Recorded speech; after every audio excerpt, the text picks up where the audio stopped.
Welcome to Blind Abilities. I'm Jeff Thompson. Just got back from the American Council for the Blind of Minnesota State Convention, zooming into 2025. It's been a few years since I attended a convention, but it was very enlightening to meet up and catch up with so many different people from different areas around Minnesota that are involved in the blindness community. There was Natasha Jurdy. She's the Director of State Services for the Blind in Minnesota. She talked about what's coming up, what plans they have for the future. That's looking pretty bright. We talked to John Davis and Terry Welding from the academies down at Minnesota State Academies for the Blind and the state of their buildings and funding and their goalball team going to nationals. It was really neat to hear from John and Terry. We heard from others from around the state, whether it was from Minnesota Department of Education or the Minnesota Braille and Talking Book Library. We learned about the NLS e-reader. It's a free Braille display just for the asking, basically. This is a way that you can meet up with these people, actually sit down, have a conversation with them, and find out more. Ask questions. I have to admit, I've kind of forgot that part of what a convention is like. Daisha Van Alstyne, employment specialist at SSB, talked about a program they have with pharmacies around the state of Minnesota. Some of these pharmacies are nationwide, about training people with low vision to become techs at a pharmacy. It was really interesting. And before we broke for lunch, Get Up and Get Moving. That's a group from the National American Council. They came on and got us to stretch our arms, raise our arms, kick our legs, do stuff that while we're sitting at the table that we could do. And this is stuff that you can do every day. It is working out, they claim. So we broke for lunch. And when we came back, we heard from the senior manager at Metro Mobility. This is a paratransit service that a lot of people in the audience do utilize. And he talked about delays and regulations, all the changes that are coming. And it got a little heated once in a while when certain topics came up. But it was really good for the people to ask questions right from the senior manager. And then we got a lesson on fashion design. The do's and don'ts from Trisha from Blind Girls Design. And you can check her out on blindgirldesigns.com. And it had a lot to do about washing your clothes, what to put in the dryer, what not to put in the dryer. A lot of us were taking notes on this one. Then we had a really interesting topic. It was AI. The good, the bad, and the ugly. This was presented by Blind Information Technology Specialist Jeff Bishop. This was really good because it kind of opened up the minds of people in the room about how AI can help them on a daily basis. So it was really interesting. Then we heard from Scott Egan, and he's the president of the Randolph Shepherd Vendors of America. He talked about how to become a vendor, the opportunities that there are, and how it extends beyond the borders of Minnesota nationwide. If you're willing, there's opportunities out there in the Business Enterprise Program. That wrapped it up. All that was left now was the exhibitors, and that opened up a room full of exhibitors, vendors, talking about their products and their services, from essential oils to refreshable Braille to Sensies, jewelry, all sorts of gadgets. And I'll play a little bit of that at the end of this. But first, at the banquet, we had for the keynote speaker, Executive Director of the American Council of the Blind, Scott Thornhill. I didn't want that cane. It was like a scarlet letter. Why do I want a cane? Everybody's going to know I can't see. What does society think of people with disabilities? They're lesser than. They're not as good. They can't do stuff. They're needy. Who wants to be that? Not me. So I had to do a 180-degree turn in my perception of what it meant to be blind, of what it meant to be someone who didn't ask for this, who didn't want this, but this was my situation. So we had our real estate brokerage, and I was in our home office one evening in 2007 after the peanut butter eye experience, and finding out it was just the progression of the disease. I went to Utah. I didn't qualify for the trial. They said you would have in February, but you don't now, because of the change. And so I got back and I'm sitting in the office, right? And we have this real estate brokerage, and I've been using high contrast, and high contrast wasn't working anymore. And our 5-year-old son, Will, who's 22 now, had our 5-year-old son reading real estate contracts to me.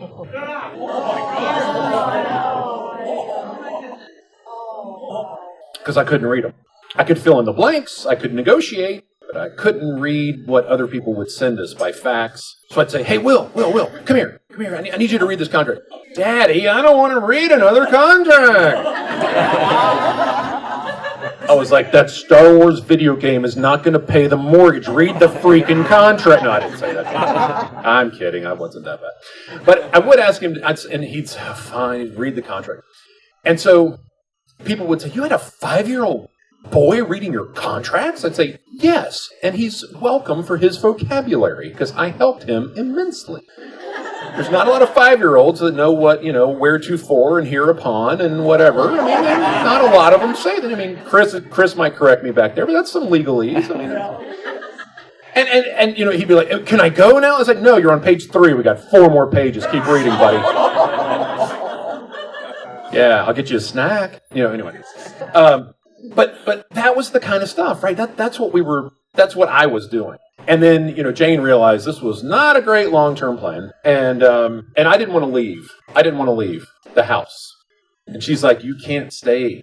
You can't curl up in a fetal position you're too much of a people person. You got to get out. So I got my cane and I made a 180-degree turn because, one night I was in that basement office and I sat there and I thought to myself, I was by myself and I was so mad. I was so frustrated. And I said, why me? Why me? It wasn't why me as in, I don't deserve this. I shouldn't have to deal with this. It was why me as in, and I am a person of faith, but you don't have to be in order to understand what I'm saying. I said why me as in, why have I been chosen to deal with this? Why have I been chosen to be the person who's called upon to persevere and to show others what's possible? Why? Why me? I don't think I can do it. I don't think I have it in me to do it.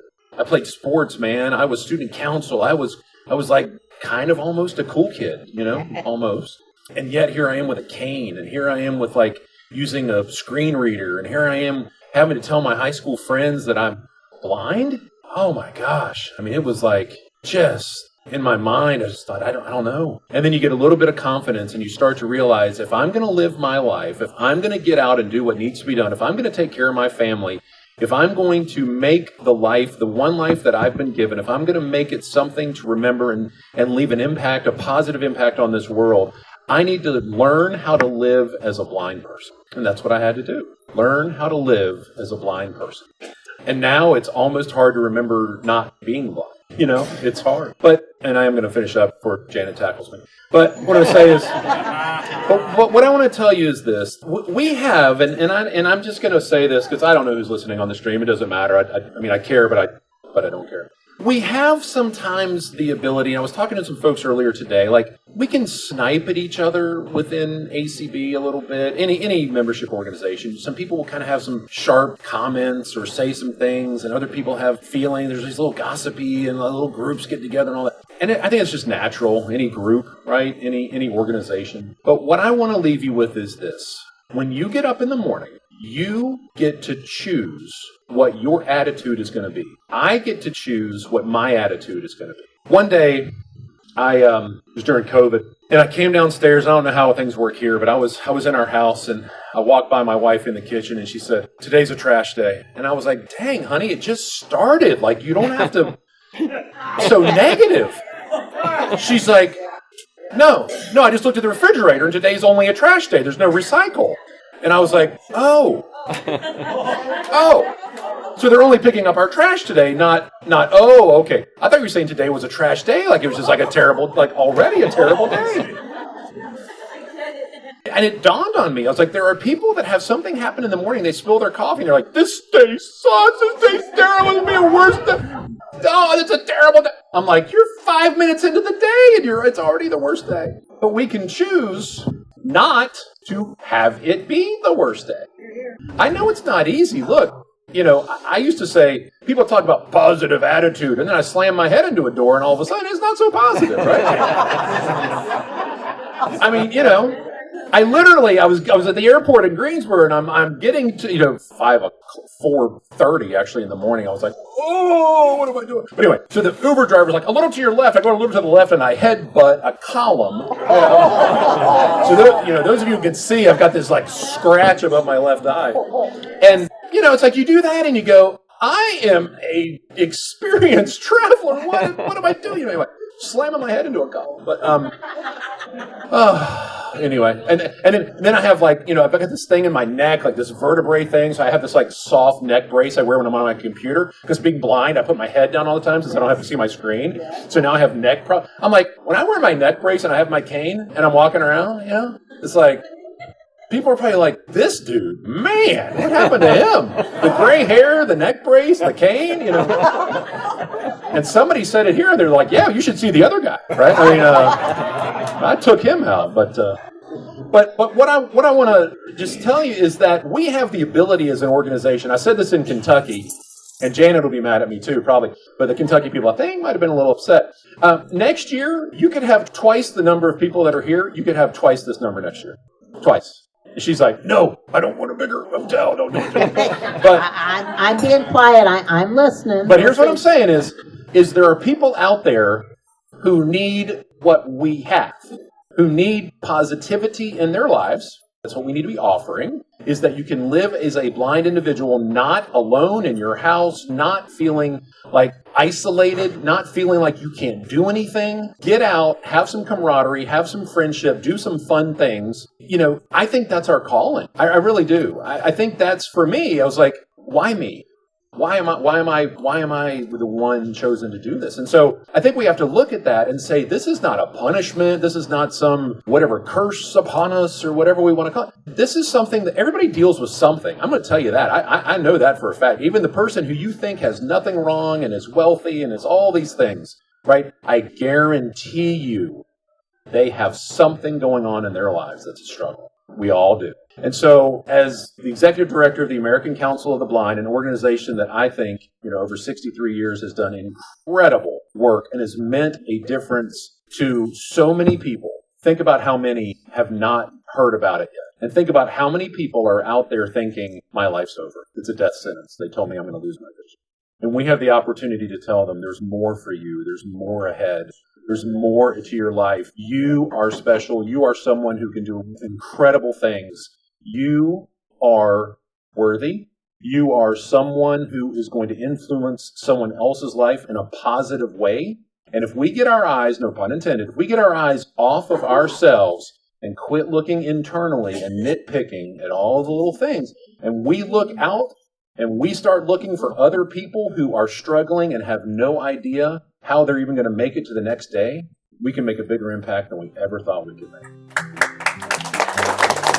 One of the biggest takeaways that I got from attending the ACB of Minnesota State Convention was connection. People that I knew long ago, meeting up with them again, meeting new people, and getting in conversation with some of the people that I've just seen on listservs, that I've seen on Zoom meetings, that I've seen at council meetings. It was just really nice to feel like you're part of the group, part of the conversation. So that's my big takeaway. Now, I attended Saturday, but on Friday in the afternoon, they had a showing of the film documentary Possibilities, which celebrated the legacy of Helen Keller. It was audio described, and I heard it went great. But also, our very own Stephen Letness from St. Paul was there to talk about composing the soundtrack for the documentary. And on Sunday, they had the business meetings and a big giant bake auction. And on Thursday, they had a virtual Zoom meeting where you can meet all the vendors, listen to their pitch, talk about their products, and ask them questions. So there's many ways to attend, like I said, virtually or on the ACB Media Live event, or just by showing up. And now, here's a little word from the exhibitors at the ACB of Minnesota State Convention. Hope you enjoy. This is Catalina Martinez, and I am a Sensi consultant. Sensi products are products with wax involved, but there's no flame whatsoever. We use warmers that you put the square wax in, and you plug it in, and there's a light bulb, and there are many, many different textures and different colors, and the wax just melts, and it just smells, it makes your house smell so wonderful. The nice thing about these waxes is that they don't have a buildup, so you don't have to worry about it sticking to your walls like a lot of very traditional wax are. We also have other products for scents. We have cleaners, we have body products with all the wonderful smells. And if you want more information, I can do parties or one-on-one consultant, because the scents we have are over 100. And I'd be more than happy to bring my sample and show you what we have. My contact information, my phone number is 612-227-3011, and I welcome your call. Hey everybody, I'm Earl with Celis BLV, formerly Hims Incorporated, and Mr. Jeff Thompson has asked me to talk a little bit about our newest addition to our Braille family line called the Braille Emotion. So the Braille Emotion is first and foremost a Braille display that connects to other things, other mainstream things like a computer, whether it be Mac or Windows, a tablet or a phone, for example, and you can connect up to 6 things simultaneously, 1 USB and 5 Bluetooth. The difference between the Emotion and other Braille displays on the market is that it also has a multimedia player and recorder. It's got stereo speakers built in, and it also has stereo microphones built in. To take that even a step further, as far as the multimedia functionality, we can also connect USB-supported plug-and-play devices like microphones and mixing consoles. So theoretically, you can actually make really high digital recording of a band if you wanted with your Braille display. One of the things I love about the Emotion is that we have ported over a lot of the applications that you will find on our flagship product called the Braille Sense 6, which is our Braille tablet. But a lot of people who have the Braille Sense 6 say that all they really want it for is note-taking and using a lot of those applications like the media player and things like that. They don't really care about the browser experience. They don't really care about the Play Store. So for them, the Braille Emotion is a good option because it's got 40 Braille cells as opposed to the 32 that you get on the Braille Sense 6. There's no browser experience on the Braille Emotion because we figure if you want a browser experience, you're going to connect to one of those devices and use it as a terminal for a screen reader with your favorite screen reader. But what we have is a notepad. We've got a document reader, we've got a Daisy Book reader, and we've got a folder called Libraries, which allows us to go and access Bard Mobile, so the audiobooks that you can download from Bard Braille, and Newsline, NFB Newsline, and Bookshare, and that's all that's in the library folder right now. So we've got a Wi-Fi capability, but only to the degree that you can update the device and stream audio in our web radio application or download and play books from Bookshare or read books in Braille from NLS or audio in Bard Mobile. So it's got a lot of flexibility there. One of the things I love about it is the ability to, with a keystroke, just pressing the center key, which is located between dots 1 and dot 4, in combination with the space bar, which is on the near side of the Braille display, which has been a very common request for us to put a space bar on the near side of the Braille display versus right next to the rest of the Perkins keys. So we've done that. I can press space with center, and it'll cycle me back and forth between the internal device and whatever I'm connected to. So, for example, if I'm reading in the manual, which is on board the Braille Emotion, and I'm reading all about connectivity, and I want to do what I just read about, all I have to do is press that one keystroke and put that into practice and just kind of flip back and forth that way as I'm reading the manual. So that is it in a nutshell. You have any questions, Jeff? It looks very portable. Yeah, it's a 40-cell Braille display. It's very comparable to the form factor that you're going to see in some of the other displays on the market. The difference is, again, it's got the stereo speakers, it's got stereo microphones, and it also has keys across the front. They're kind of at a slight angle for ergonomic purposes. And we've got, on either end, scroll buttons. So it'll scroll the length of the Braille display. And so they're kind of thumb keys. People have been asking for thumb keys. So we've given them that and the ability to reverse those. So if you want to use the left scroll button to scroll right, you can actually reverse those. And then we've got the little chiclet style buttons that do exactly the same thing, but if you want to change them, you can. So instead of scrolling the Braille display length, you might want to scroll by paragraph or by page or sentence. Well, you can have maybe the left scroll button set to scroll by page, the right one's to scroll by paragraph, and then keep the front thumb keys for scrolling the length of the Braille display. So there's just a lot of flexibility there. Wow, I like that you could really personalize it to your own use factor. And it does come with multiple language support. We use all the same Braille tables that we have on Braille Sense, which are many, many languages. And we also have all of the nuanced speech options as well. So for all the European languages, of course, in addition to Hebrew, Arabic, that kind of thing. So where can they find out more? Well, if they want to go to our website, we've recently changed our name from HIMS-Inc.com, although that'll still get you there because it'll just redirect you to SalvisBLV.com. We had to change our North American company name, but the HIMS product line is still alive and well. All we've changed is the North American company name. So that is spelled SELVAS, as in Sam, BLV for blind low vision.com.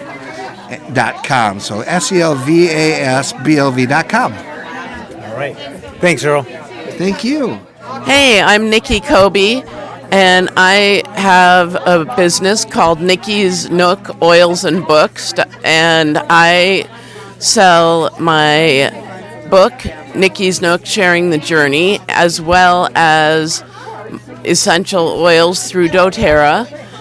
If you go to nickiesoils.com, nickiesoils.com, you can find a lot of blog posts about essential oils, and I also am glad to help you find a lot of information about essential oils. I went from being unable to do much independently due to chronic pain to living independently on my own and having a higher quality of life. I was at a pain level of 10 out of 10, and now I'm at an 8 out of 10, and some days it's even better than that. So that's a short version of my story. I'd love to help you find the oils that work for you, and I'd love to talk with you and help you out. Hello everyone, my name is Charlotte Lang. I am the owner of Mama Otter's Tidbits, and I make a wide variety of gemstone and different themed jewelry items. I have seasonal items and pet themed items. I have a website, and my website offers free U.S. first class shipping. My website is www.mamaotter.com. My email address is mamaotter1@gmail.com, and my prices are very affordable for handmade jewelry, and on the website they start at $9.99, and my most expensive piece is probably around $49.99. What got you started on making jewelry? I mean, it's a business. Well, I think crafting runs in my genetics because my grandmother crocheted. My mother does counted cross stitch, so I was born totally blind, and I always had the desire to make things. So as a small child, I did a lot of beading, and it just kind of progressed from there, and I started doing beadwork with stones when I was a teenager, and then in my early 20s, I learned how to do wire work, and I learned how to do hand-knotted necklaces and stretch bracelets, and it just kind of took off from there, and people started telling me, you should sell your stuff, and so I did my first live craft show by myself as a totally blind person on December 6th of 1997. So I've been doing this for 27 years. And you can learn more about the American Council of the Blind of Minnesota on their website at acbminnesota.org. That's acbminnesota.org. To find out more about all the programs at State Services for the Blind, contact Shane.DeSantis at state.mn.us. That's Shane.DeSantis at state.mn.us. Be sure to contact your State Services for the Blind, your Voc Rehab, and find out what they can do for you. Live, work, read, succeed. When we share what we see through each other's eyes, we can then begin to bridge the gap between the limited expectations and the reality of blind abilities. And the realities of blind abilities.